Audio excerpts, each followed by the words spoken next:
100,378.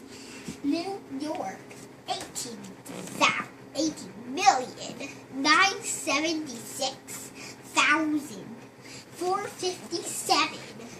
Texas, 20,851,820.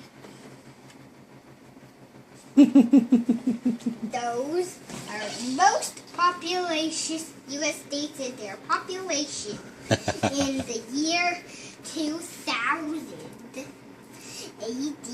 You look pretty excited about that. Is that exciting? Mm-hmm. Yeah. These states are listed in alphabetical order. Arrange the list on your paper so that the states and their populations are in the order of population, beginning with the greatest population. Well, the greatest population is the top state, which is California. Mm-hmm.